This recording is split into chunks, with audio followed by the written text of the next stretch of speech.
Okay. We can schedule. Yeah. Yeah. Yeah. That's good.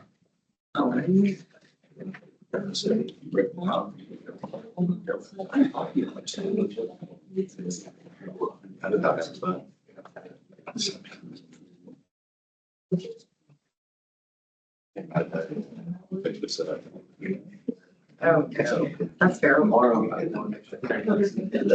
Two council representatives are in trouble. I know. What in the world? I mean, you can send them yesterday, I don't have it on the calendar.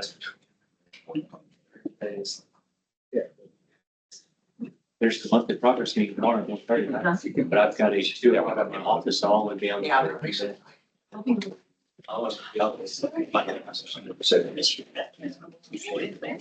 do you say the? Sure. We have. Oh, thanks. Thank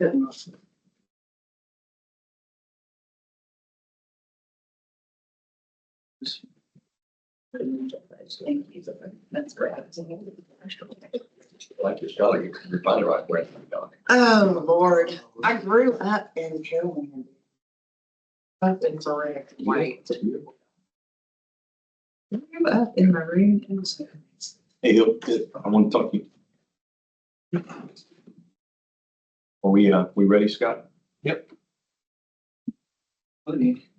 Kathy, we'll go. Thank you. Notice hereby given of the regular meeting of the Galveston County Consolidated Drainage District on October 8th, 2024, 6 p.m. at the district's office located at 1605 Whitaker Drive, Friendswood, Texas. I'm going to call the meeting to order. I'm going to let Mr. David Johnson give the invocation and Kim Gerard lead us in the pledge. For all us sinners and heathens, which I'm sitting up front here, say the Lord's Prayer. Please follow me. Our Father, who art in heaven, hallowed be thy name. Thy kingdom come, thy will be done, on earth as it is in heaven. Give us today our daily bread, and forgive us our trespasses, as we forgive others who trespass against us. Lead us not into temptation, but deliver us from evil. For thine is the kingdom, and the power, and the glory forever and ever. Amen. I'd just like to say, please pray for the folks in Florida. We all know what that's like. Pray for the U.S. Please pray for the Middle East and Ukrainians. I feel like I'm living in 1961 again, Lord. Please pray. Please look after our world and please direct us to make the right decisions. In your name we pray. Amen. Okay. I pledge Allegiance to the flag of the United States of America and to the republic which stands one nation under God, indivisible, with liberty and justice for all. Honor the Texas flag. I pledge allegiance to thee, Texas, one state, under God, one and indivisible.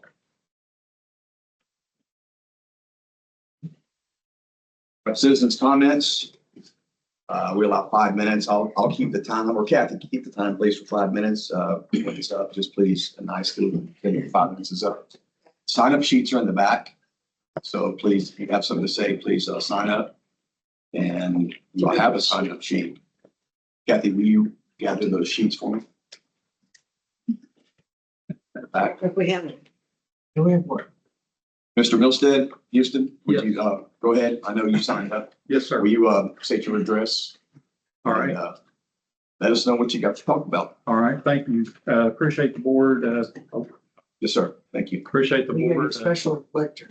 It's a special lecture. Well, I appreciate the board allowing me to, have a few minutes.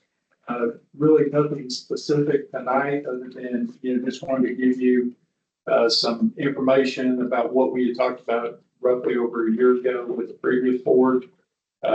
So the scenario there is in our section 2-3 of our Eagle Lake Summer subdivision there.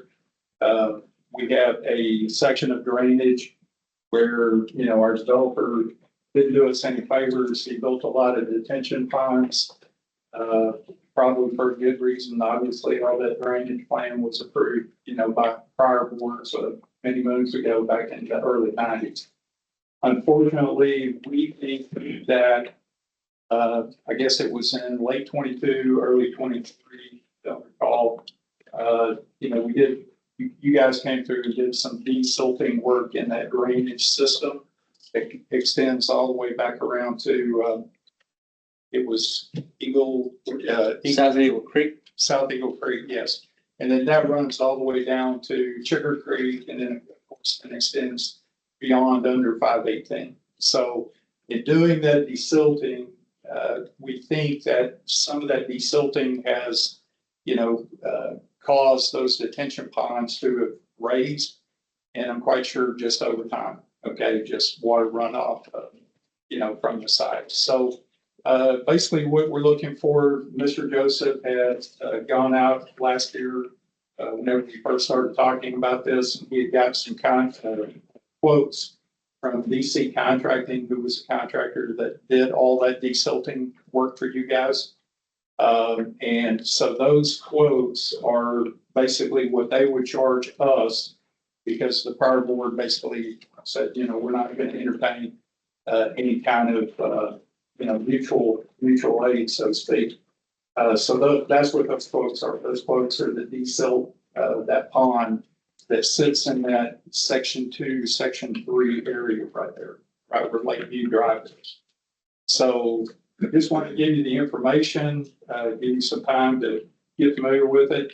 And then at your convenience, would like to reschedule, a meeting when it's convenient for y'all, to have further discussion on, where we go forward with this. So nothing urgent right now. Is, obviously this could extend in the next year or however we see that, but just wanted to continue that conversation. So that's the information you've got in front of you.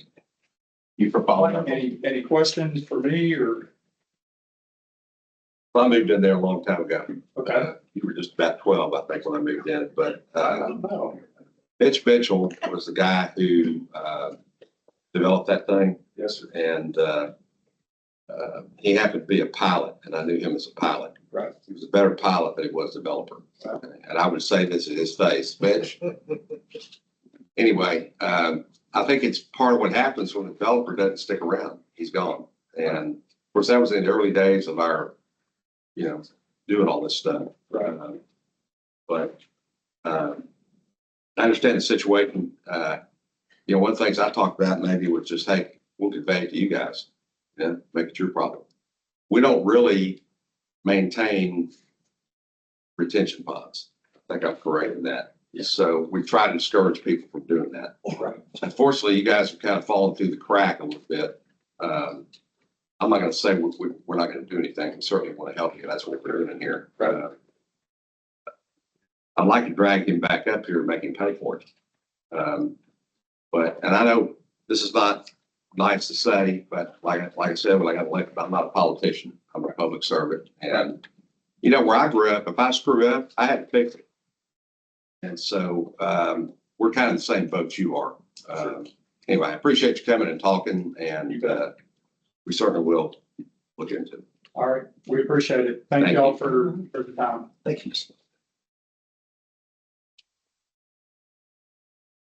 Don Johnson and Peggy Zeller are not here, so we will move on to discussion action items. Discussion and possible action, AJ Estates final plat, boundary 1, professional surveyor. Do I have a motion?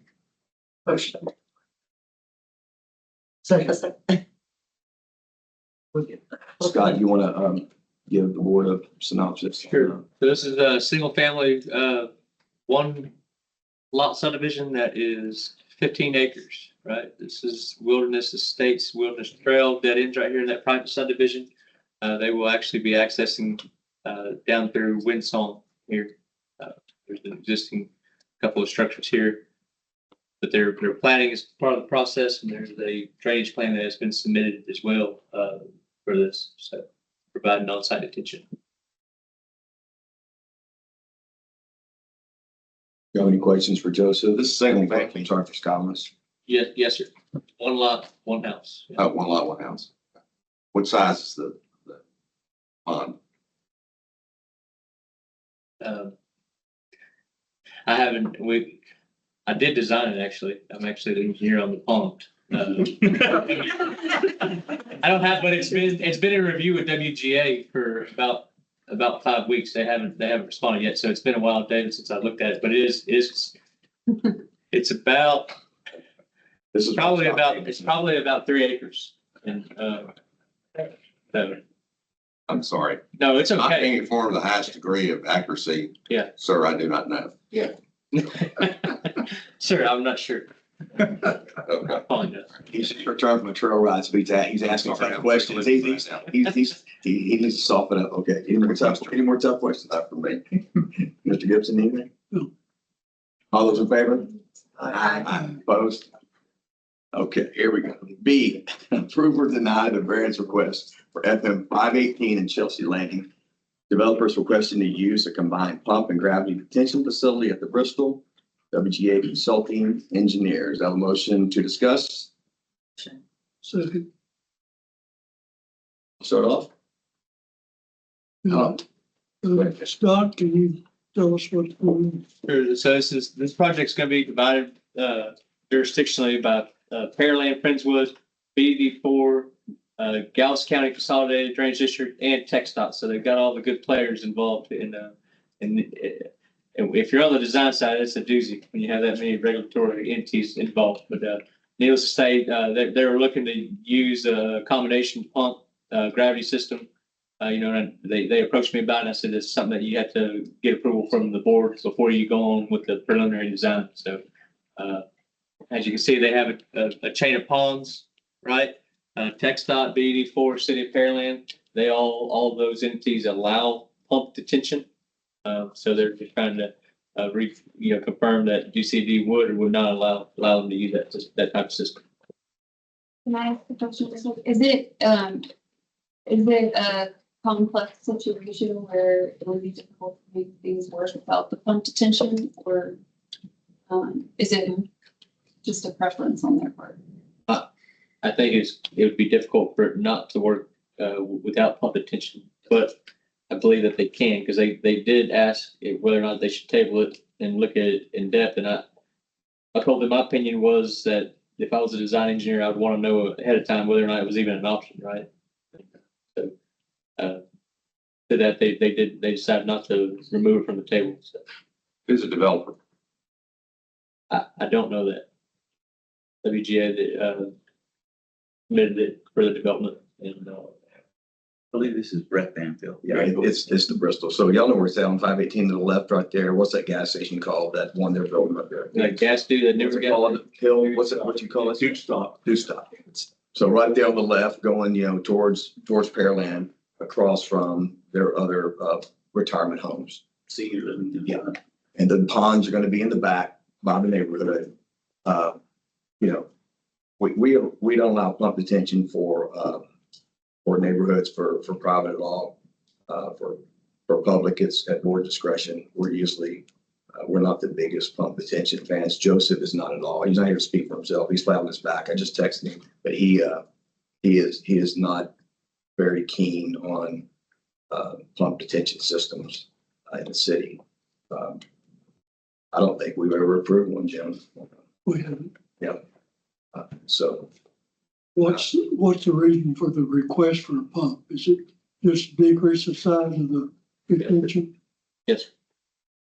Do you have any a feel for if you don't have a pump, how large the detention expands? No, sir, they did not provide that information. I think one of the issues is who's going to maintain the pumps after it's all done. Yeah, so it would be a private development, so it would be on the developer to maintain that pump system. I think Joseph would be strong. well, there's no doubt about it. Any other questions on the variance request? All those in favor? All those against? Aye. C, approve or deny the variance request legacy offsite drainage. They're requesting approval of plans without Lake City easement being finalized. The GCCDD requires all easements to be filed before approval. DC Engineering Do I have a motion to discuss? This motion to discuss. Seconded. Chris Scott, want to understand, there's two options for a variance in y'all's packet. Yes, sir. The first one is the flat out variance, to move on. The second one is a request. It's a bifurcated variance for no action to be taken within the easement until it is finalized. Is that correct? Yes, sir. Will you give us your opinion on this one? This is a drainage district facility that's being expanded. I understand that the city of League City has approved the plans, but they have not finalized the actual drainage easement through their wastewater treatment plant. And to me, it just seems awfully dangerous for a district facility to be expanded, and we don't have an actual easement for that facility to be in. I think best practice is to wait until it's finalized. Many problems that we've had identifying easements and doing things correctly, and we have this pedestal problem we're dealing with that. I don't think this one's that hard, but y'all, any, David or Jim, any from the left over here, any? Yeah. Let's examine option two. Okay, option two is a caveat option. You know, it's, we approve the variance, but they can't do any work until the right of way is approved. Yeah, it actually reads, if the district is not comfortable with signing and approving plans with a missing easement, we request that the board approves a variance to approve and sign the plans without League City easement approved, with and as noted to the approval that no work can occur within the League City owned property until the city easement is granted. Why is there no easement granted? It's going through the legal process right now. Again, the city has issued the letter of no objection and signed the plans. And if you guys have something. Go ahead. Yeah, man. League City, and There's that. I tell you, you're correct. It's going through the legal process. Ahead of this meeting, I spoke to our legal department and they anticipate this easement to be achieved. The anticipated date is by the end of the month. So the good news is that, A, the preliminary plan has not been approved yet by the district. So they still have to get through staff on that. And then before they can submit for final, even though they have League City signature, they don't have our approval on the actual plans yet. So obviously that's what they wanted, was for you to consider at your next meeting if they did not have the easement. So we still could consider it at next. You could review the plans. If they meet our criteria, we could bring to the board with this, and you could decide then whether or not, Matt might come back and say, hey, it's printed, it's just waiting to be executed. That's an option too. So you could potentially table it. I like things buttoned up, so I just want to vote on the variance request. They're together, so it's just going to be an up or down vote. Is there any more discussion before we take a vote? What are we voting on? We're voting on to give it or not give it.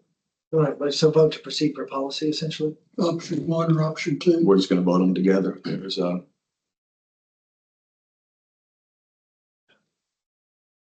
There's just one variance request. It's just options. It doesn't. I don't see that if we deny it, it's holding anything up. It's not. So they're gonna be back in front of us next month. I like things, but yeah. I think their hopes was that their plans would be ready for this agenda, and that we would put it as an agenda item, in hopes that y'all approved it and then consider that, but they did not make that. I like things buttoned up. I think we should just stick with our criteria manual. I think that's prudent. I think that's what we should do to prevent the cart getting cut out in front of the horse on a lot of projects I think you started. So I like things buttoned up. So all those in favor of the variance request? Either option? All those against? 5-0. We'll just wait back. Okay, is that cool? 1 month, big deal. D, remove from the table consideration on updating the Galveston County Consolidated Hazard Mitigation Plan. Do I have a motion to remove it from the table? Motion. Second. Do I have a motion to discuss the proposed hazardous mitigation plan from the board member? Motion to discuss. Seconded. Okay, Samantha, you want to take the Actually, or yes, the lead on question, this? I'll do it now. I don't have to. You're welcome Okay. to, I talked Okay, to so him for me. Briefly, when I read this and I looked at the back of the contract, there would be 0 in-person meetings. If we wanted an in-person meeting, it would be $2,500. My view was, we're going to do business with you, there's no reason you can't see us in person at least once. We'll do it at the end of the project. And then Sam contacted and asked if they were amenable to that, and they said yes. So. we'll- Yeah, they'll include the in-person, meeting for the same cost, once it's complete. I guess the last meeting, we had, been, advised to investigate whether we should do this in-house or whether it was worth contracting out. We reached out to Jeff Ward and Associates who did the previous plan. You know, he did an excellent job. He's well known in this area for hazard mitigation work. And the quote that he gave back was $44,000, which is very, very affordable. And we reached out to a few additional firms, and one of them actually reached out to Jeff. And it was going to subcontract it, and so he contacted me and he said, "Jeff, you're in good hands with Jeff Ward and Associates. Nobody's going to do a better job." So Explain to the board, because I saw Councilman Griffin vote against some stuff, probably less money than that last night. So that's still a lot of money. So explain to the board why, I know we have to update it to get to write certain grants, correct? And to be in compliance. So we're gonna have to do it. Explain to the board and to the public why $44,000 of their money, it's worth it for this hazard mitigation plan. sure. So for the hazard mitigation plan, Joseph and I were and I would imagine Scott too, we were expecting it to come in at least $100,000, if not more, the quote. So this is well below what we were expecting. But the hazard mitigation plan identifies any potential hazards that your public agency will deal with, and then comes up with actions for each of those hazards so that you're well prepared in an emergency situation to respond to those hazards. And then when you're dealing with state or federal government to receive any grant funds related to natural disasters or hazards, you have to have a current hazard mitigation plan. They're good for 5 years, correct, Samantha? Yeah, they're good for 5 years. And this also allows us to reach out to the community and involve them in, in what we think are appropriate actions for each of the hazards. So we'd probably, for example, we'd look at a freeze, flood, any other hazards that we think are appropriate for our jurisdiction. And a reminder, this hazard mitigation plan expired in what, 2018? 2000. 2000. Section before It was 2017, went to 20 5 plus 5 It was years. 2018. Yeah. Expired in 2018. I thought it was Yes. 2018. Yeah, Yeah, we have to have one in order to pursue. right. So it's currently expired. Yeah, so, Okay. Yeah, for Yeah. disaster So- recovery funds for Mhm. hazards, you Yeah. have to have one Yeah. for mitigation. I'm just making sure that the public Yeah. realizes that why we have to do this right now and get going on it is because it is currently expired and has been for 6 years. Jason today caught, and that was a good catch. He just made the request that they come next meeting and deliver the hazard mitigation proposal in person. I mean, we can vote. We're going to vote up or down tonight. No, it would be Yeah. the final plan. final- Oh, I'm sorry. Yeah, you're right. To the So board. we're gonna, if we approve it tonight, they will actually show up in person, which they wouldn't before. They were gonna charge us $2,500. They're gonna charge y'all $2,500, that they're gonna show up in person and present it, which I agree. Jason's right. For $44,000, I think they can spend 20 minutes of time and show this to the public and to the board in person. There's, They sent over a professional services agreement. Yeah, they did send over a Yes. scope of work, yes, Yes. well, so they sent over a scope of work, but they sent over an agreement. like to sign. Yes. Yeah, fine. Okay. I was gonna just talk about timeline on this a little bit. It would be expected that from notice to proceed, probably 8 months for the final draft, and then it's kind of up in the air on when it would actually be approved by FEMA, but as long as we're moving forward with this, we can explain that we're in the progress of updating it, and it won't be a problem. I think that wasn't a problem. Right. That was the thing. You had to Right. have, you Right. had to have like It's- a mitigation plan in the works for them to say, Right. okay, Right. you can Right. apply. Yes. Correct? Am I right in that? Correct. I thought you reported that. Yeah, currently, we could not apply for any Right federal now, grants. Unless, And there may possibly be some state grants that allow, but most grants require a hazard mitigation.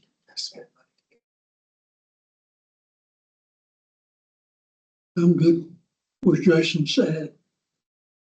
modify the motion, please. Motion to pass with the modification that the company presents their final product at a meeting. Essentially. What's the easiest way to say that? That's fine. Yes. Do we have a second? Second. All those in favor? Aye. Aye. Opposed? I vote thank you all. Very nice, people. Discussion and possible action on updating the board of directors policy manual. Do I have a motion to discuss? Thanks. All right,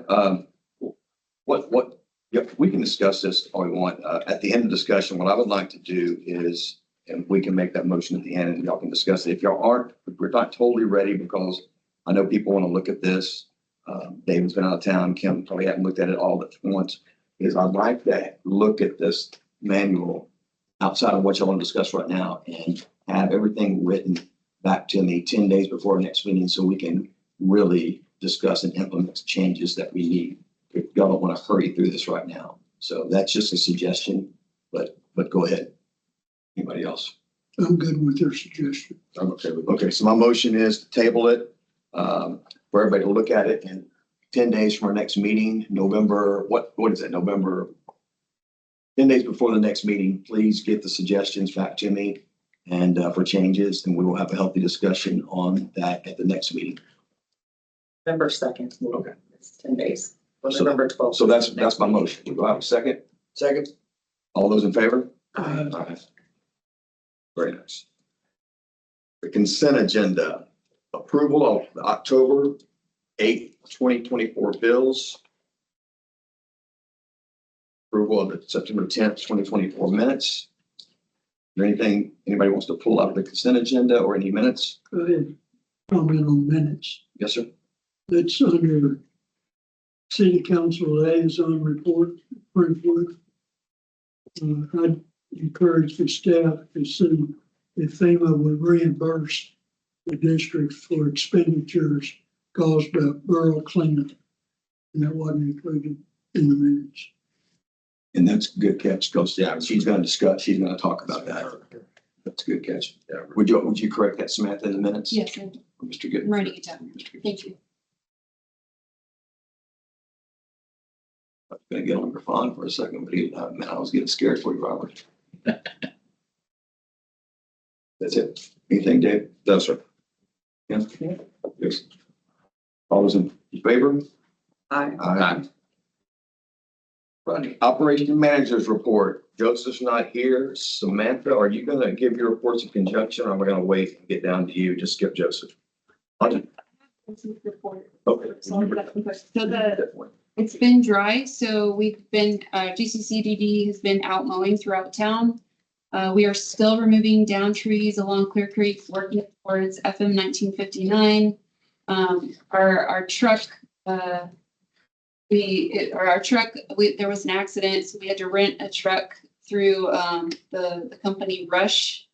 So we're back hauling off debris, and the work related to Barrel is expected to continue through the end of November. DC Contracting is making repairs on Cowards Creek at the end of Cowards Creek Drive. They're also making repairs on Cowards Creek behind Stevenson's Park. They're getting close to completing the detention pond on Castlewood. And then the last item I'm going to report was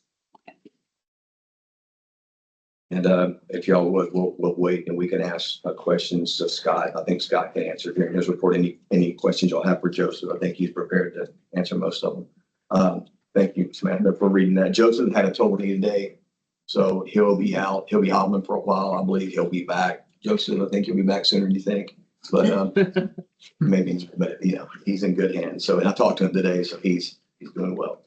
Okay. All right, Administrative Manager's report. Ms. Kathy Grace. Well, the audit is coming up because our fiscal year is over and we signed an engagement letter with Whitley Penn for the audit. And the audit will start at the end of this year and we'll go hot and heavy in January. And I'm just looking so forward to it. Second person. I love audits. Y'all believe it? Yep. That's all. Okay, thank you, Kathy. Mr. Scott, District Engineer's report. All right. Good evening. How y'all doing? A lot going on. There's a lot of different plans in for review. We've only signed one preliminary plat at staff level, and we've got another one that's waiting the plat to be delivered for Joseph and I to sign. Had several meetings past day, really over the past 3 weeks.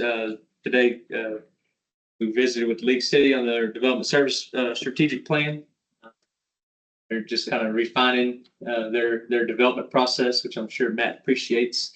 And you know, they brought up the West End planning. We've been going to the tactical meetings with them to see how they're going to approach the detention and everything like that. Samantha and Jason and I went to that meeting 2 weeks ago, I believe. And it went really well. Did bring up some concerns about the Highway 99. They had a non-official schematic overlaid and knew where the detention ponds needed to be and the size of them, and I just thought that was unique that the district hadn't seen it. So raised the question. They put us in connection with TxDOT's project manager, and we made some progress there. They had a virtual meeting with me to discuss some things. So I was excited to see that they understand that they need to include the district with anything that's in the district's boundary. So TxDOT has a reputation to kind of just bulldozing their way through things, and I know we're not going to let that happen. So, but other than that, the big thing is the barge. We made really good progress on that. We've got some. It's coming within. Actually under budget right now. We've got some details to work out as far as titling goes and the trailer option. So we're working on trying to find a manufacturer to construct a trailer that could tow it, have them deliver everything here, right, once it's constructed, and then we'll be able to pull either down to Clear Lake and bring it up the bayou or the creek, or eventually hopefully install our own launch for it. So it's an exciting time. So it actually comes in under budget and about, I think, actually a little bit cheaper than what the district spent the amount of money last year on the barge rental. So that's exciting to see too. Yeah. The barge is something that when I first got on the board, I think Jim and I talked about it. Then we got up here and we haven't run a barge to clear saw with a grappler or a grabber. We haven't, we haven't run one up the creek for a long time. So we kind of made the decision to run one up the creek after every major event. If there wasn't a major event, every 3 to 4 years, just to do what we need to do. Well, we used it so much. And actually, by me flying back and forth over this place, I've actually seen, I talked to Jose Madrano yesterday. Jason, I sat beside him from Precinct 2. That's Adrian Garcia's office. I've actually seen their barge down near TERS 1 a couple of times, right by Poly Ranch, coming down the creek on their side. So there's what we found, there's so much use for it. And we did spend more money of y'all's money doing great work than we will buying this and operating this barge. It's going to be a huge asset for the community. To keep it clear, we're going to meet with Precinct 2 and Adrian Garcia's office about being to step on their side legally with their permission and do more work to clear it out as we shell the creek in areas we buy. It's just going to be an excellent asset for the community to keep the waterways open and moving, especially Clear Creek, as far as we can get that thing back. Other districts and municipalities have already reached out to me for renting it from us for revenue generation in the future. So we actually could get some money back. It's a winner all the way around. And we just need to, it's been difficult to get it to the specifications that Scott and Joseph have wanted, but I think they have it nailed down. They worked really hard at it. So that'll be a huge feather in the cap. Rusty, how far up the creek, Clear Creek, do you expect to be able to come? I know we can get it up to 528, and I think we can get it up. I think we can get it up close to 2351. I think we can. It depends. It's not a small boat. 14 40 by. by 40. Yeah. So what it has a knuckle Knuckle boom crane. boom for the saw and for the grappler bucket up front. We have some walls to put the debris in. And if y'all seen a video, you can kind of see the old barge how it's grabbing, cutting, pulling, and putting stuff on the barge. So we're gonna have a place to launch it. And we know we can launch it down the creek and bring it up.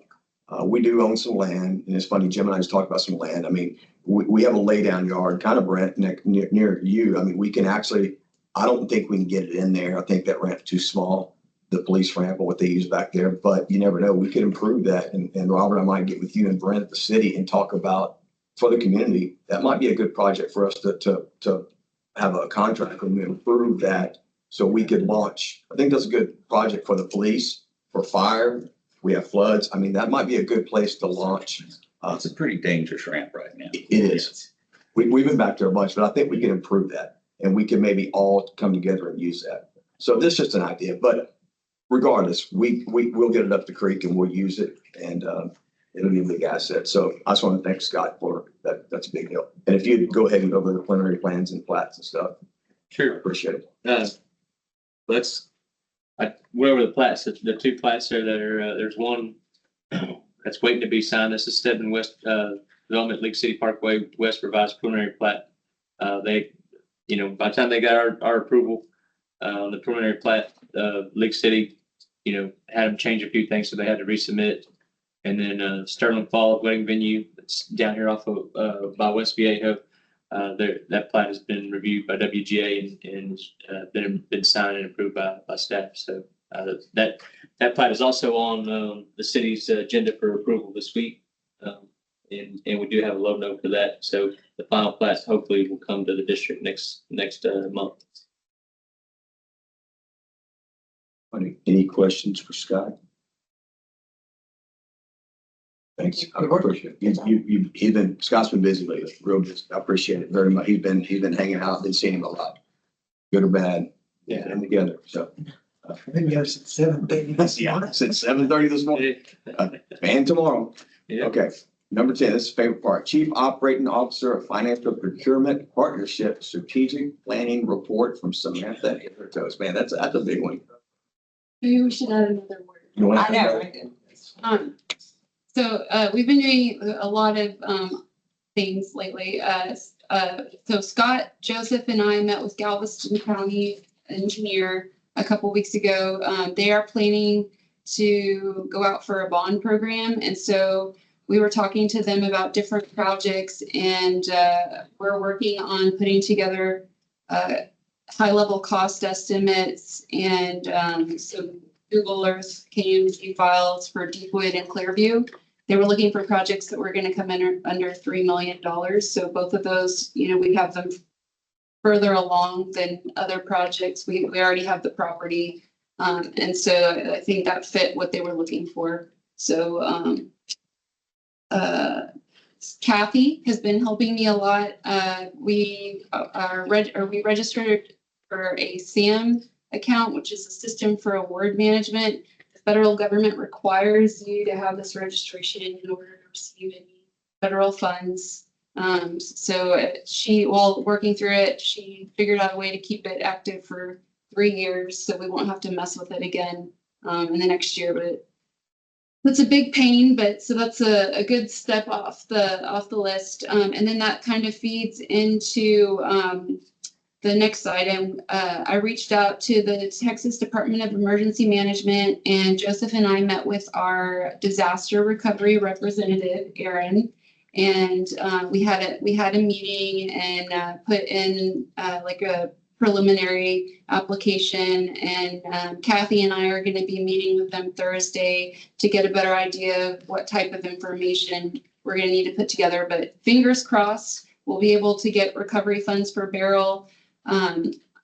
Because we weren't necessarily familiar with what the way that they needed information documented. This may end up being more of a learning process for us so that we're well prepared next time we have a disaster. But we're going to do everything we can to try and get recovery funds. And so the SAM registration falls into that because that's one of the first things they asked for. We have several interlocal agreements for projects that are coming up. They're probably all going to be hopefully they'll all be on the next agenda. Deepwood is pretty much complete. I just need to send an okay back to Friendswood. Clearview, we're in the legal review on that one. And then for Frenchman's Creek, we're coordinating with Friendswood to see if it's possible to acquire the land as opposed to doing an interlocal agreement. But that one should be, we should have a decision on that and have that wrapped up here soon. I expect to hopefully see all those on the next agenda. Kathy and I are going to work on scheduling a special meeting for whenever Joseph returns, probably at the beginning of November. I want to work with the board to identify a path forward for there's two, or actually there's three different grant programs. There's the Texas Water Development Board. We already have a preliminary application in for engineering design for the Blackhawk project there, and we may be invited to put in a complete application. We should be hearing back on that in November.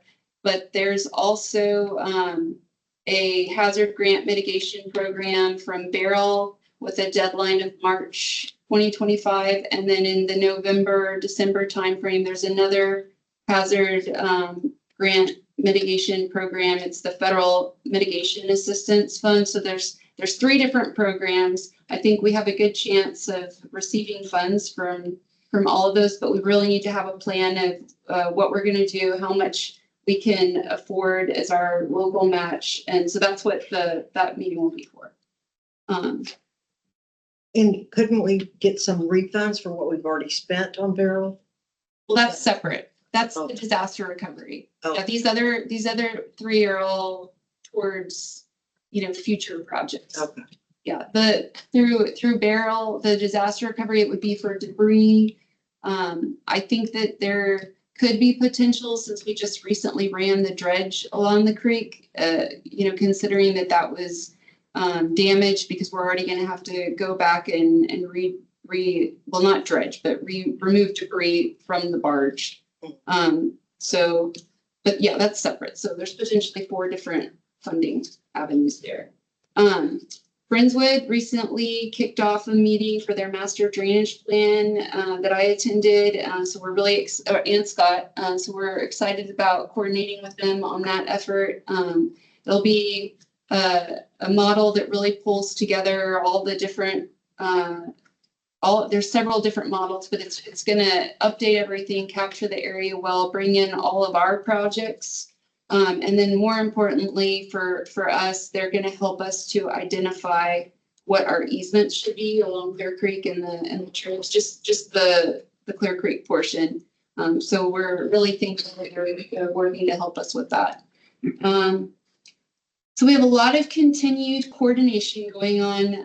Next week, I have a meeting with Harris County Flood Control District to discuss their partnership process. We're hoping to set up meetings with Friendswood and Lake City here soon. Precinct 2.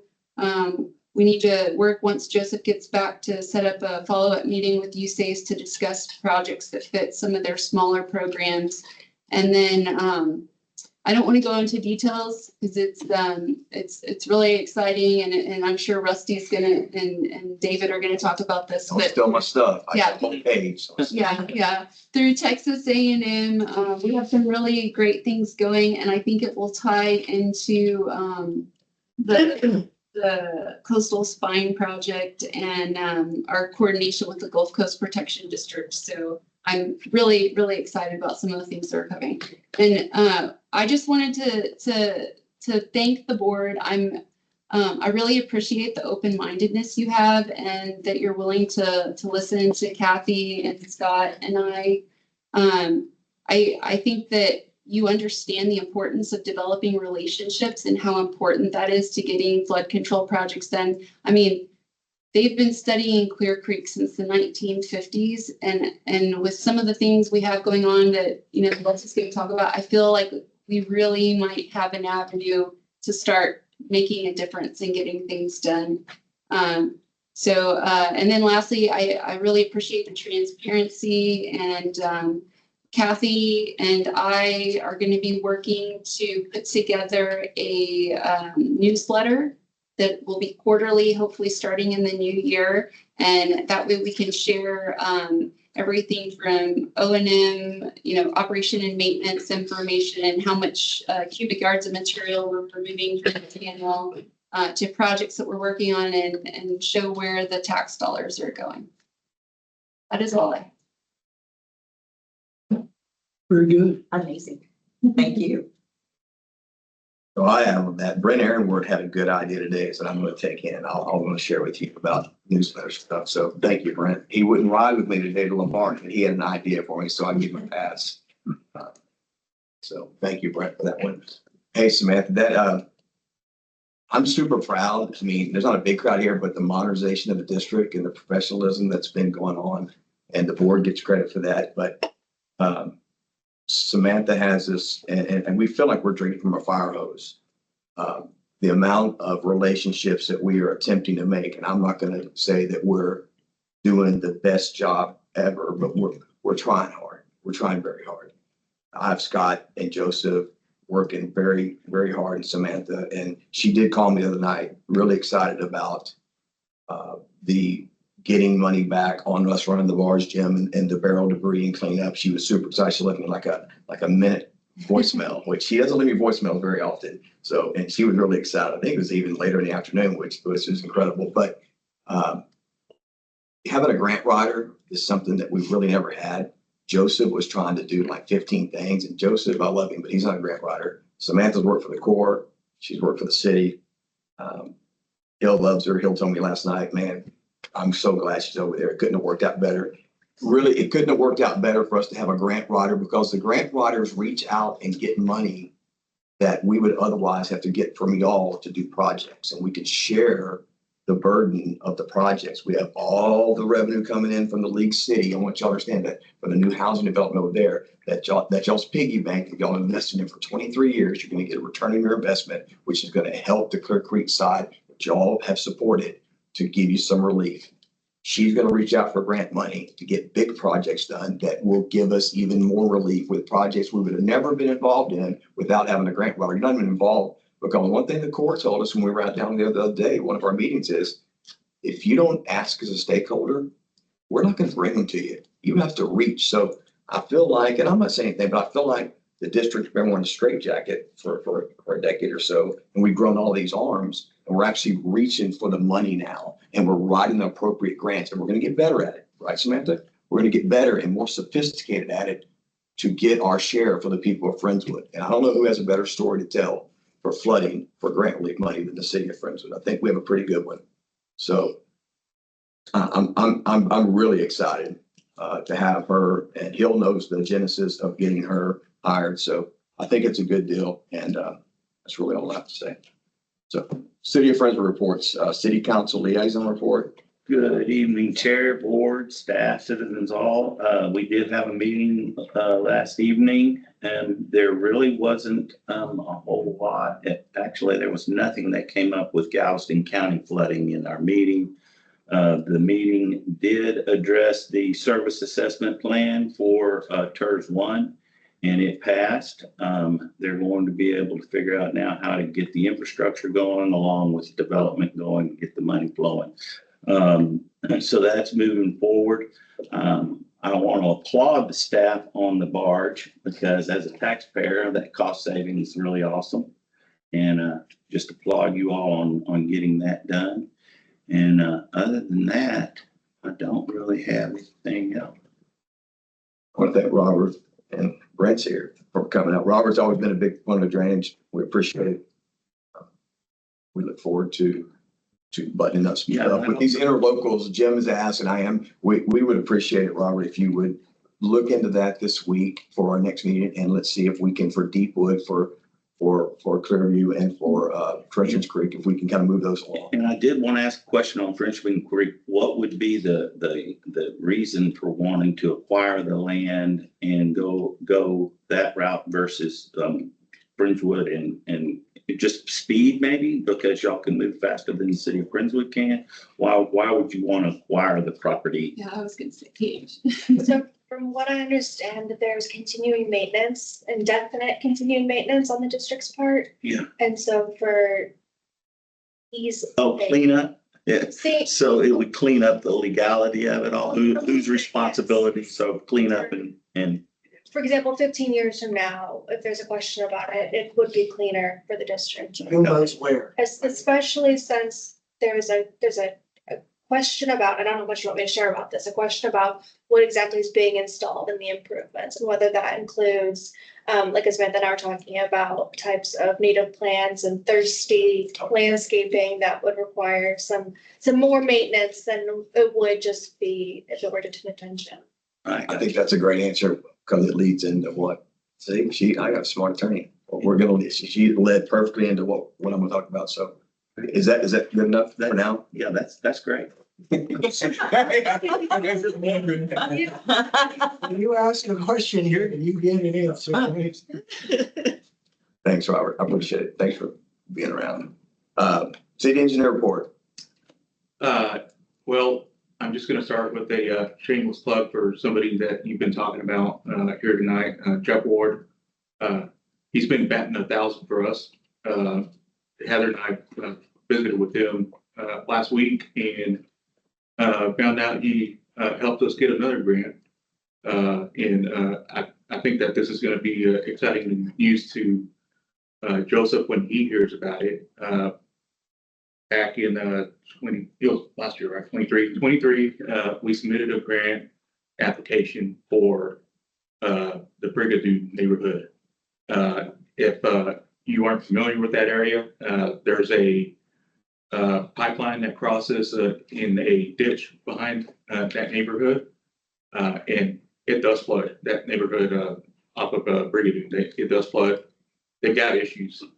And it's not the most straightforward of issues to address. And so we submitted a application for a scoping grant and our scoping study. And what the scoping study will do is look at different alternatives to solve the flooding at this area. And it looks for the most cost-effective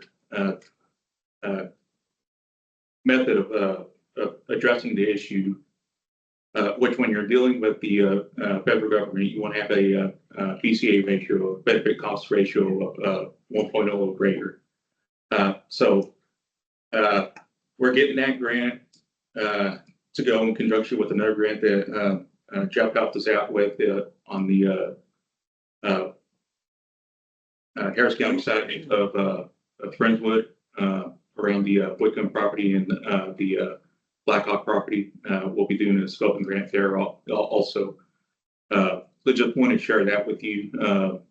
They'll be coming down the pipeline, and I'm sure we're going to be reaching out to Joseph for some feedback on that at some point here for the next. It'll take a little bit of time for the contract to trickle down, but here within the next year, hopefully we'll be getting something going with that. The other thing I wanted to share with you guys is on the drainage front. Besides the master drainage plan that we're working on, we are city is going to have a kickoff meeting with Harris County Flood Control District next week, and this is going to be for the terracing project at the Whitcomb property. The city center, project, what they have done and what they're in the process of doing right now is, they're building the, offline detention. That is going to enable us to do a, inline detention project in Terrace area. Samantha remembers this, well, we've, seen some, initial studies and, what we've seen, in the, potential for reduction in water surface elevation is pretty substantial. Substantial enough to where the folks that were working on the Dickinson Bayou Clear Creek watershed study for League City, they told us nothing else even comes close to having this type of effect. So it was definitely something that we were intrigued by, and we've been pursuing that, and that's the next step that we've got coming up. Samantha, have you and Hill talked about the combination of the Whitcomb and the Blackhawk project together that provides the most benefit of water surface elevation drop? Yes, the Texas Water Development Board application we put together for design engineering, Friendswood and Harris County Flood Control District would be stakeholders on that project. So they would be involved in the process. So in fact, if it goes to the next stage, they would, it would be a very transparent process, and we would sign agreements with them, even though they would not financially be contributing to the study. Funny, last night I brought that up to Jose from Precinct 2, the Harris County Flood Control, Adrian Garcia. These guys have an influence on that big time because it's in their area.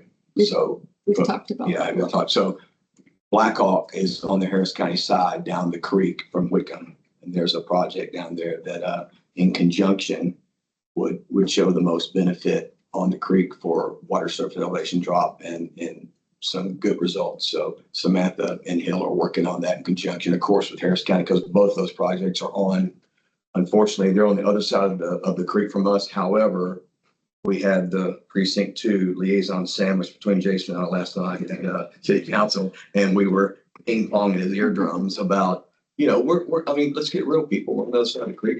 You can throw a rock over there. I could hop across the creek in a matter of 5 minutes and be in Harris County from my house. So we're all sharing and sucking the same water. So that's the point of the barge.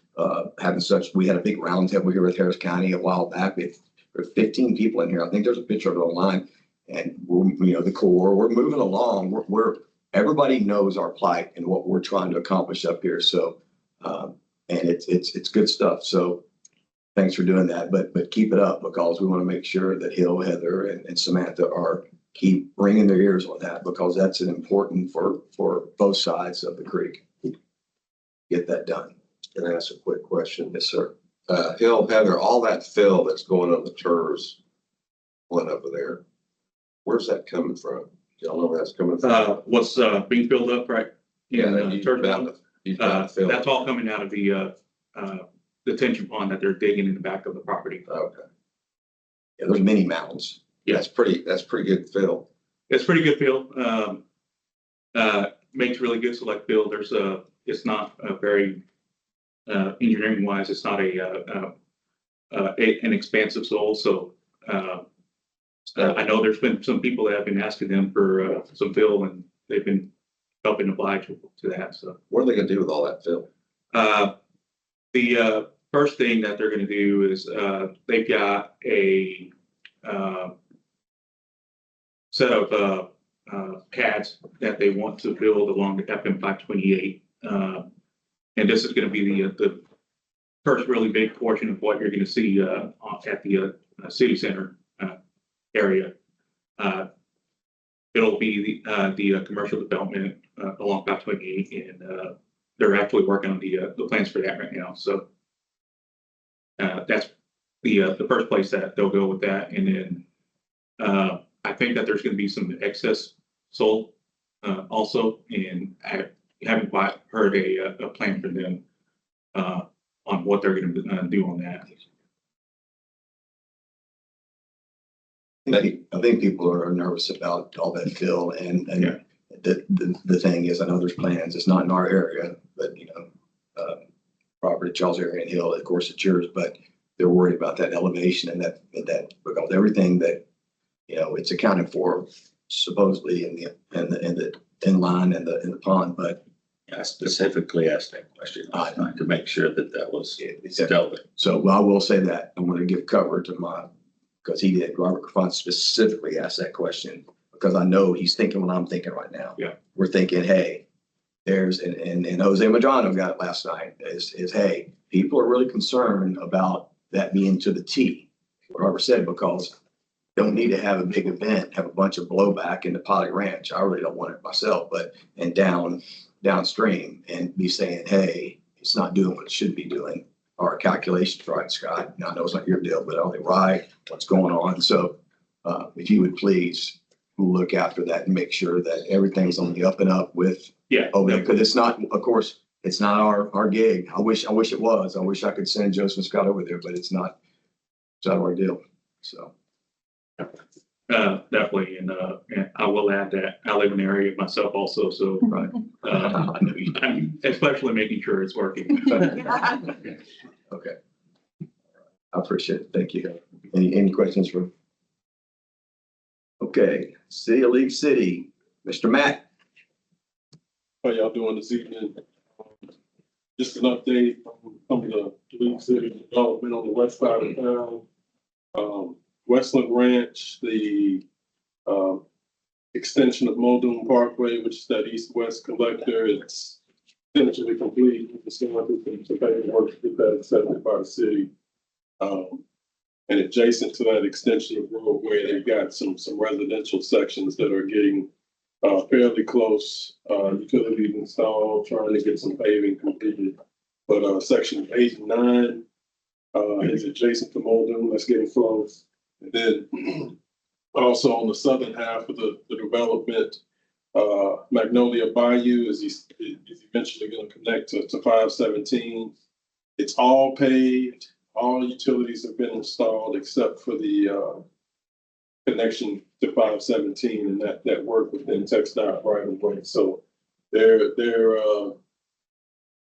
trying to appease TxDOT to get that final connection made. But that extension is very close, and then once that's done, section 6 is adjacent to that section of roadway.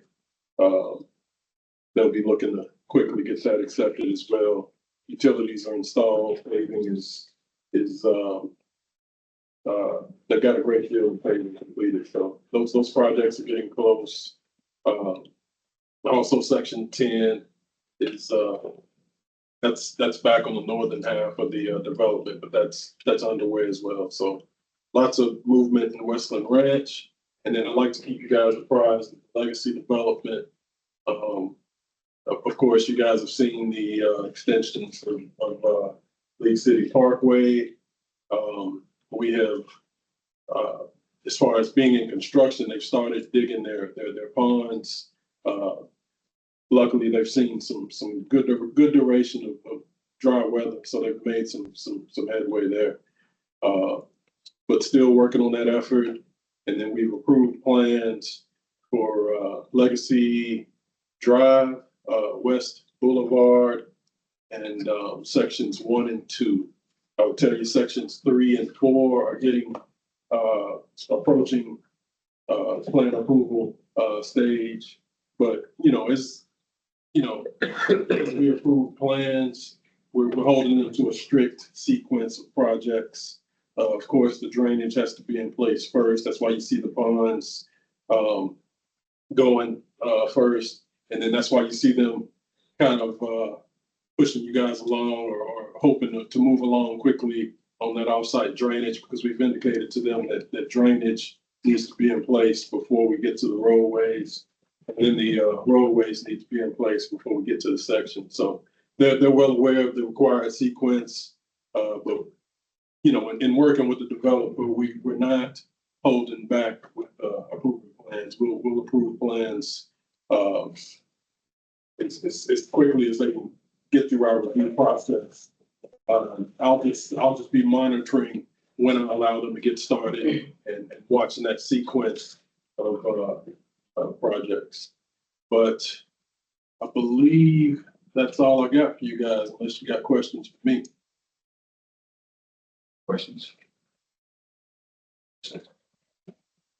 Thanks for coming. Thanks, Matt, for Thank- that. The sequence is, hey, that reminds me of something, Matt, and thank you for doing that. And thanks for doing it and watching the sequence of, that reminds me of Narnia Way.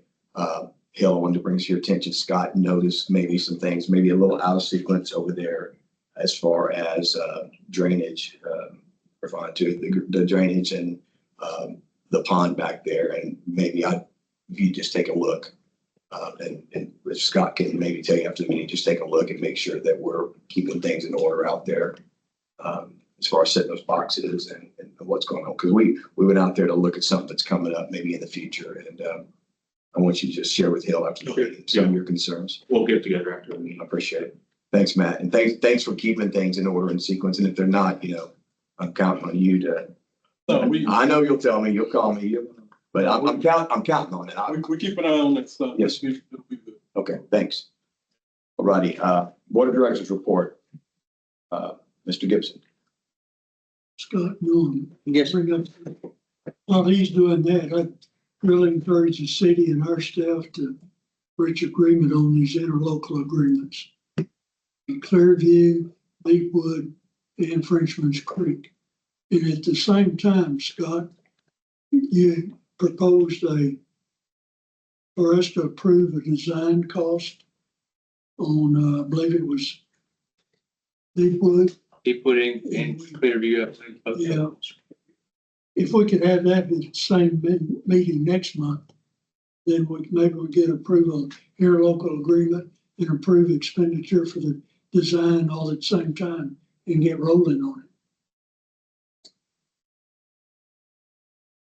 it. This again is FM 1959. It's where it used to take the pictures is no longer there. It's down in the hole. And you could tell a little bit about how much they progressed over the last month, looking at the tire tracks of the trucks coming out. They have to turn to our left, whereas last month they were coming straight out. And so that's a significant amount of dirt between where it was last month and this month. That next picture, Scott.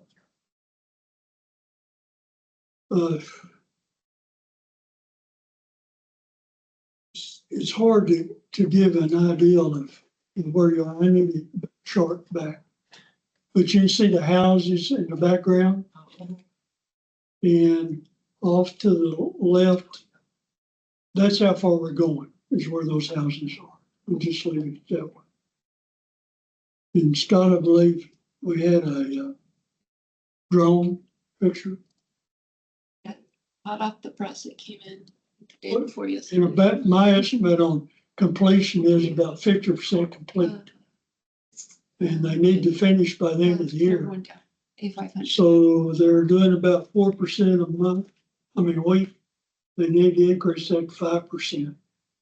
So I hope they don't have any bad weather. I think the video is like 6 minutes. That's pretty So their sweet. plan is if they fall any further behind, is get 2 diggers and where they can double the capacity to remove them.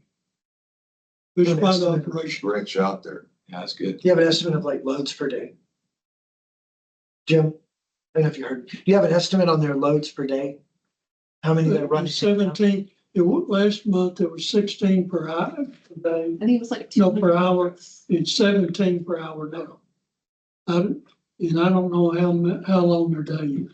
Lot, those big. Yeah, I think they said like 180 to Well, 200 trucks a day at the last. Yeah, that's probably. That big excavator takes about 4 shovelfuls to fill that truck, and it goes fast. Ain't that good weather to do. You know, Yeah. And they've been moving those trucks because I go up and down Dixie Farm every day. So you know, I'm either just passing before they stop, or we have to stop to let a couple of trucks out. I was there today, and I sense that they're moving faster than they have been. Yeah, we got the past month, the dry weather We've too. had good, that's what I said, we've had some good weather. It's quite an operation. That's all I had. It's a big operation. That's good shots. Who flew the drone? Is that you, Scott? No, that's, I think the construction company. Yeah, the construction contractor, I believe. That came from those funds. Like that. Almost better than David can fly right there. Covering David Ruiz. Well, there is one thing they've let the contract for the second phase. And that should kick off first of the year. Did they ever get any, have we got any, jurisdiction on the wetland stuff? They got any decisions on that at all? Are they any closer? There's still, we have a meeting about the monthly meeting is tomorrow. And, last month, same time, right? And, they were still in the process of having that jurisdictional determination, thing, so. We're probably still a couple of months away from that, at least 4 or 5 more months. Is there any archaeological concerns?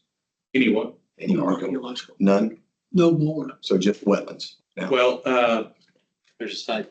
not with the rep grading project, what you're seeing right here, but there are some archaeological sites that are mixed in over to the west side of that property.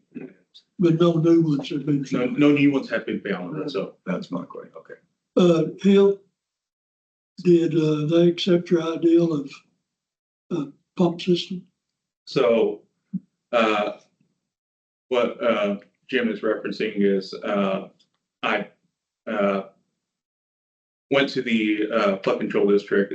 We had a conversation about a pump detention system as maybe as a backup if the determination for wetland they exactly go our way. And I think some of those people at the flood control district took it kind of wrong and got bent out of shape over it. So I had a follow-up meeting with them, and I asked them, please do not just say no to a pump detention system.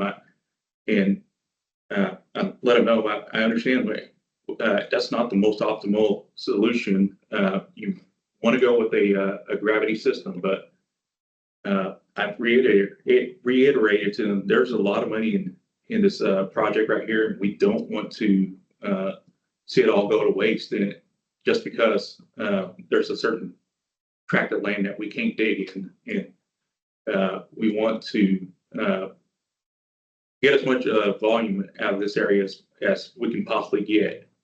And that I had that conversation with their, I guess, who would be the person would be Samantha's counterpart at the flood control district in charge of partnerships. And they said that if it were to come to that, then they're open to having that conversation there. And at that point, we would have to make some sort of determination on how exactly we would move forward as far as like maintenance and stuff like that. Those citizens know that's in Harris County, so it's not Galveston County, although Galveston County has a stake in it, Friendswood has a stake in it. Galveston County has a stake in it, and of course Harris County. So, but we're not the project managers, so it is in Harris County. So, yeah, we'll see when we get there. Like I said, Scott and I had the discussion today about usability and getting the most out of the system. So I'll report back to us next meeting, if you would, what they said on that. Yes, sir. Can I ask a question? I apologize. What actually, I assume that's a detention Yes, under area? it's a detention just south of FM 1959, which is Dixie Farm Road Okay, on the Harris County side okay, of Clear Creek. And it's either going to be 680 or 720 acre feet detention. And we were hoping it'd be above 1,000. That's the reason we're talking about a pump system to try to get that volume. thank you. Yeah, it's right there at the corner of Galveston, Harris, and Brazoria County. I drove by there not too long ago, and I noticed that going on. I was kind of curious, so, okay. Best part is all that property is in the floodway too, so it's non-developable. It's not even developed. It's a good project. I wish we had another one like that. Thank you, Jim. David? I don't have anything to report. You know, I showed up here at May and just kind of started the riot. And then I left. Y'all done a great job continuing the riot. You know, we met with multiple agencies. We have, I think, expressed to our constituents as well as the agencies we met with a sense of urgency. And I get nervous, I know everybody does, every time we see a storm out there. I'm watching out in the Atlantic. Anyway, I just want to thank everybody on the board. Rusty, you've done a great job running it. I think we're headed in the right direction. We're, you know, we're on multi fronts trying to solve the problem. I'm excited about having Samantha on board. It's funny to me that all the steps you have to do just to get qualified to ask for some of your own tax money back from the federal government. But, you know, Heather, you were right. It's like they go slow. I understand. I'm still, you know, I'm going to take my medicine. I'm still anxious, but anyway, I feel like we're all pushing together. Robert, I want to thank you for your help with the city. I do think that this is a great project. I think it's going to make a difference. Anyway, I'm excited to hear about what Rusty has to say. I missed a meeting yesterday because I was out having fun on my horse instead of doing my business, but that's all I have to report. Nobody likes to know it all. Well, last week I went to the Dickinson Bayou Watershed Steering Committee meeting. They're still cleaning up from Beryl. There's still so much that's in the Dickinson Bayou and places that they can't even get to at this point right now. They brought up maybe, you know, we keep talking about how we want to build relationships here at the district with all the districts around us, with the cities around us. And that's something that they started talking about, is building relationships. We have a bunch of people that come in there to these meetings, but to build the relationship to help with the Dickinson, because we all feed into it somehow, some way, all of us that are attending that meeting, we all feed into it, and to put together some kind of group that can help to desnag the creek, but the bayou, get out there and clean it up, doing something like that on an annual basis. So it was an interesting meeting to sit in because the boat ramp at Highway 3, which is the one that we went off of when we did the Dickinson Bayou tour, has been underwater 26 times since Beryl. And I sat there, I was like, the same one that we went on? Yes, 26 times since Beryl. So that was something that Bill at the city of Dickinson was just like, he's like, yeah, we keep watching it and it's going underwater constantly. So anyway, I got to attend the meeting yesterday that Rusty's going to talk about. And it's very exciting. So thank you, David, for being on your horse, so that I got to attend and very, very interesting meeting and fun. It's exciting stuff that our district is going to be looking to do. And I think, yeah. And Samantha and I were really excited after it was over. So that's it. Appreciate Thank y'all for being here. Appreciate you not talking about it so much. I know, we're like, hey, we're going to give you the floor. I just need one more person to shut up. There you go. We're going to hand it over to you and let you talk This is the about. one I'm worried about the most. Jason Jones. I would actually like to cede my time to Samantha so she can give a thorough synopsis of yesterday. I bet you would. On a positive front, when people are recognized for their hard work, we want you to know so that we can recognize them as well. This is a letter. This is going to strain my eyesight at this time of night, so bear with me. From Mr. McKittrick here in Friendswood. And he wanted to thank Joseph Anderson, Daryl Cobb, and our other staff for helping them out with the problem. So I'll read as follows. I am a homeowner here in Friendswood. I have a property along Cowards Creek. During the last number of years, we have had considerable subsidence on our property, to the point I was concerned about losing our land. I contacted Joseph to discuss this, and he quickly set up a time to meet with me.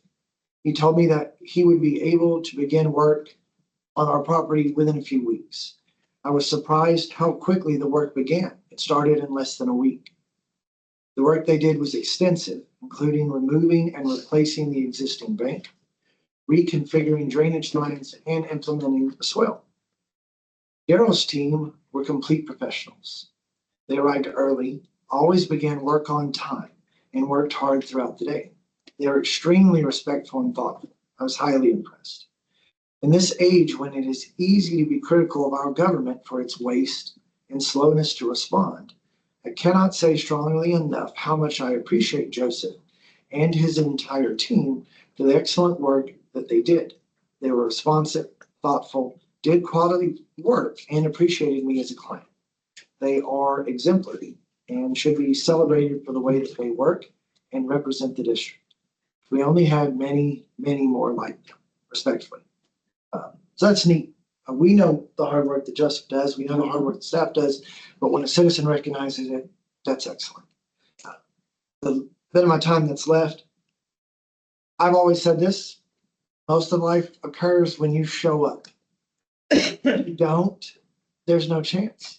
So we've been at meetings. Tomorrow will be our third day of some variation of the board and some variation of staff attending multiple meetings each day all over the area. If we wouldn't have went to council last night, we would not have met Jose Guadrano with Precinct 2. We had just spoken that day about setting up a meeting with Adrian Garcia. Today we went to the meeting in League City. We were able to meet Mr. John Baumgardner, the city manager for League City, and reviewed what our meeting in the future would cover. But without showing up, without being involved, putting ourselves out there, none of these opportunities would present themselves. And like they mentioned with the Fed, and like when Katrina hit, till you ask the Fed to come in and help you out, they're not going to just show up. So a big part of everything is showing up. So just want to mention that. Thank you. So what's really interesting is yesterday, and believe me, David Johnson is cutting himself way short. I wish Linda was still here. She had to leave. I think it was her phone call. Yeah. But they met Dr. Sam Brody. This is a good story. I'll try to be short because I'm really excited about it. And it's good stuff coming up. I want to say they met the Dr. Sam Brody at Texas A&M. He works for the Institute for Disaster Resilient Texas, IDRT. It's like I was saying in the media, if I was dealing with health problems again, Jim's been there. We deal with MD Anderson for certain things. You deal with engineering firms, you deal with some of the Tannenbaum and some of these experts but you deal with problems that need big brains, PhDs, with the big A&M or University of Texas behind them that have mega resources and lots of money, again, from y'all. So thank y'all to support them. You deal with somebody like IDRT. They can do things for the district that we would pay millions and millions for hundreds of thousands of dollars. Dr. Sherrill was his predecessor, and this is a neat story. When we met with him at the Ion, this was back about a month and a half, 2 months ago when I first met him. And I was skeptical of David being around somebody so freaking smart. But I misjudged. I mean, because we're pilots. He's a terrible student. Yeah, we're pilots. We were around mechanics. So I meet this guy, and I'm sitting there, and Joseph's sitting there, and we're sitting there. I'm like, man, these guys are super smart. I mean, they're like talking about redefining the floodplain and why, and doing the Navasota River study, and they're showing me this, and I'm reading this stuff, and I'm going, oh man, I'm out of my league here. But these guys are super good at studying problems and running advanced technologies I'm going to tell you about. But so anyway, we're talking about their drone technology. So what they're going to do for some of the things they're going to do, and you're going to see a presentation here probably next month, I think in November, Samantha, for just the drone tech. And they have a proposal to us. So what they're going to look at is the creek, of course. And they're going to look out about, what they say, 500 yards or maybe further. But anyway, their drone technology is going to run down the creek. And they're going to look at water through the murky water. And they're going to be able to tell us where all the obstructions are in the creek and where they're at. So when we run that barge, we're going to be able to actually pick stuff up. Like I said, when I was a kid, they picked up Volkswagen Beetles out in the creek. And I guarantee you, I got 9 propane bottles in a refrigerator in there somewhere. I do, just from Harvey. They're going to identify, they can look through the murky water. Matt, so you might need to tell AC about this. And they're going to identify objects in the creek. So this guy's talking about all this stuff they're gonna do, and they're gonna look at conveyance on the creek and historical flooding levels and how we have redefined the floodplain through development going up through the Clear Creek watershed. And they can do all this in this advanced LiDAR technology. So we're sitting there and I said, hey, can y'all tell, like cutting a tree and looking at pollutants in the tree rings and stuff? Had that in Emily, Robert. I don't know if you have that technique, but we had that in. So I said, can y'all look through the water and tell traditional silting levels by taking soil samples? And he just goes, yes. I'm like, really? And I got that from watching Discovery Channel and watching them using advanced radar, advanced satellite imagery and looking at some of the old sites where stuff was buried that they could never see before. But now with this advanced technology through drones and satellites, they could see through the soil and they could tell people where to grid dig these people to find things, whether it's ancient Egypt or artifacts from World War II. It's been covered up by the Germans or whoever. So he said, we can do that, take samples. And we can, this is all true. Yesterday, I'm like freaked out. And he said, yeah, we can take core samples that we can see traditionally by the sediment where the silting has occurred. So we can go back to the core for the federal grant money that's in these pockets and say, hey, we can prove now that the silting level in 1976 was 2.5 feet lower than it was today. And can you extrapolate out the volume of flow in the cubic feet of water that's holding back? And they said, yes. I said, cool. We want to know that. So we covered that. Samantha can talk more about that, but because they're all brainiac talking, I'm saying that's good. And so that's what's going on. So they're going to give us a proposal to do that. So it's going to work in with our barge and all the conveyance and everything, the things that Robert and I have been talking about forever. We just don't have the numbers to back it up. So when we get irrefutable numbers on silting levels and what's going on in the creek, it's going to be hard to refute those numbers. Sam Brody is going to talk about redefining the floodplain through man-made development, the impacts, his recommendations and solutions. I look forward to seeing that. More importantly, they are very intrigued by their projects about conveyance in the creek, the Lower Clear Creek project, which the Corps has studied since the 60s, that kind of moved north and we lost the funding on. They've done a lot of stuff up in Pearland and Missouri County, but we've done nothing down here, people. And that's one of the big complaints that I've been on the board.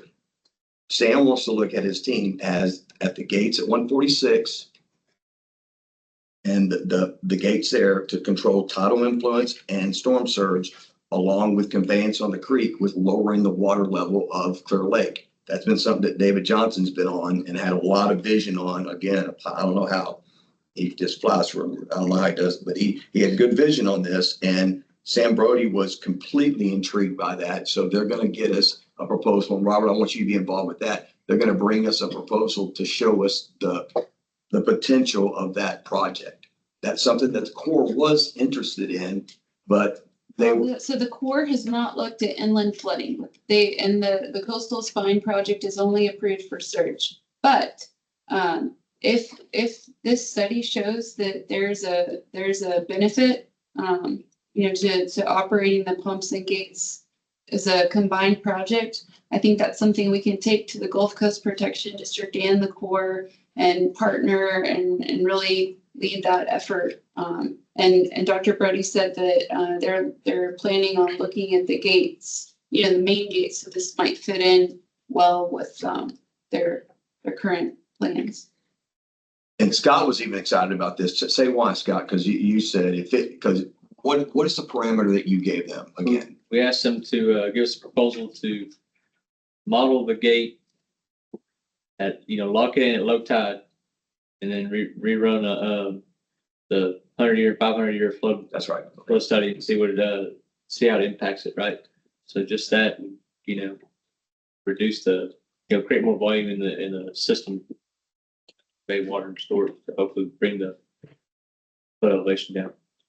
So to get back to that story is at that first meeting, I won't talk about the last thing last. So there was 4 areas we were looking at, but this by far is the biggest project, the gates, the creek, lowering the water level. It's huge, but they were the most interested. But to get back to that story, so at the ION, the first meeting, to go back, when we're talking about that, Randy, you'll like this because it's meant to be. It's like I said, it's like deja vu, like finding your old girlfriend after 40 years. Because it's weird stuff because you're sitting there and I'm thinking, okay. Wife, by the way. Yeah. Go ahead. But I'm thinking, but we're sitting there and he goes, hey, you know, the old board under Harold Whitaker gave us like between $250,000 and $500,000 way back in the day $750,000. to Dr. Sherrill, which is Dr. Brody's predecessor. Yeah. And like I said, David found this guy at some event, at some charitable event. We were shocked because But we had no idea that Mr. Whitaker, so, they were running out of money and he said, well, let's help you with the money. so we're interested in these people without even knowing that the old board under Harold ever even knew who they were. So when he says that, I mean, we're already hook, line, and sinker sold. And I go, I knew. So it reaffirmed, without us knowing that, it reaffirmed that we were on the right track. And what we did is we dug up our own artifact, a baton. And we were like, man, look what we've done, David. We're such bad A's. And then we flip it over and it says Harold Whitaker was here. And we're like, you know what? It turns out we still don't have an original idea. So, So Yeah. Dr. Brody had a guest from the Netherlands who had Yes. been involved with some of the original work on the gates, who was writing the proposal for us. So this is very exciting. Okay, so the last, And now Rusty signed himself to go on a tour to the Wow. Netherlands. but the last thing, the last thing is we have this thing called the Spongeland concepts. And this is something that I need to talk to the board about and more. And Scott and I have talked about a lot is, imagine this, there are ways, and you'll like this, there are ways they've done all over the world in Singapore and other places in China, I hate to say it, it's true, where traditional detention along with shelving is fine, but it might not give the greatest impact. You might be able to take, for instance, you might be able to scrape a high area like Frenchman's Creek. I'm just giving an example. Clearview, Deepwood, and renovate 48 inches of soil. Have some really thirsty native grasses. Like I said, this is not my concept. It's something I've got once again by reading and looking and researching. Plant some really thirsty trees, shelve the creek for conveyance and inline detention and capacity. And you might get as good a benefit or better benefit than you got from a traditional depression holding water at 100-year Atlas 14 type storm before it just free flows. You might get usable space for the community. You might get permeable surfaces. You get natural cover. It fits in. It's beautiful. It fits in, and the cost might not be any greater. Matter of fact, the cost might be less when you factor in the usability of the community, and you might get the same amount of water absorption. Along with Harris County Flood Control, just sent Scott something he forwarded to me about these new, and once again, it comes from over there, these new bamboo looking sticks that are, they're plastic, but they're sticks that go on the ground, and they even below the soil, they soak up the water and disperse it at a sub level, which even makes it even more efficient for water absorption. It's really interesting and new stuff.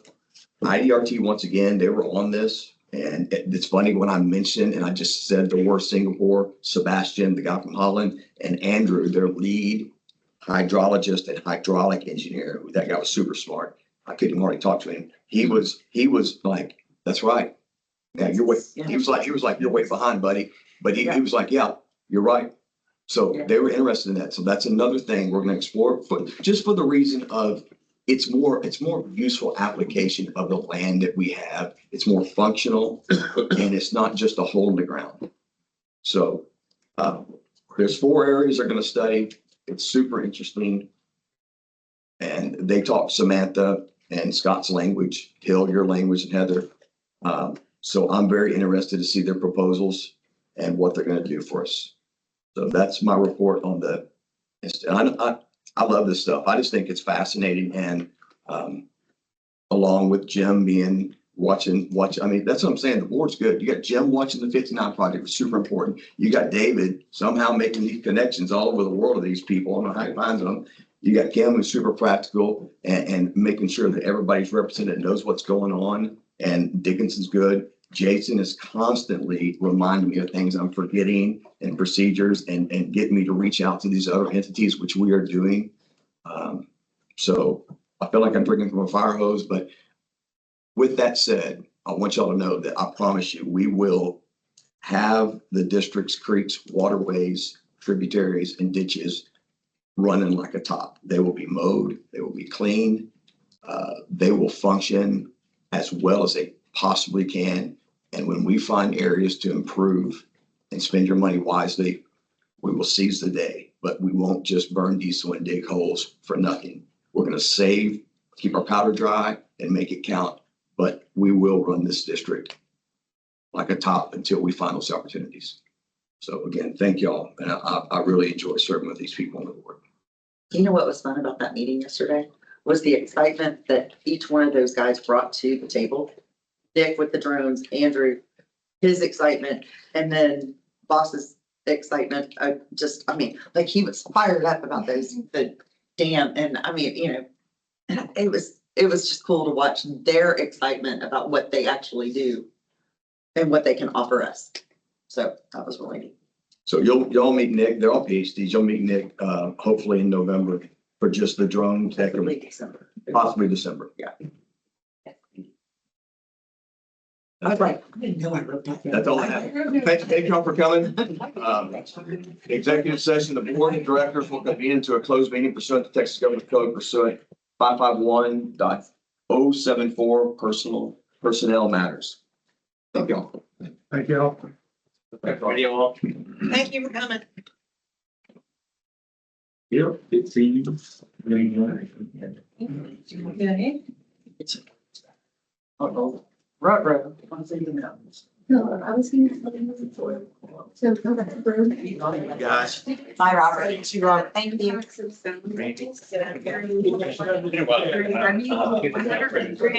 Yeah. I'm doing good in that. Let me get, let me turn the phone. Yeah, Can you give me a second? We'll have one. I think he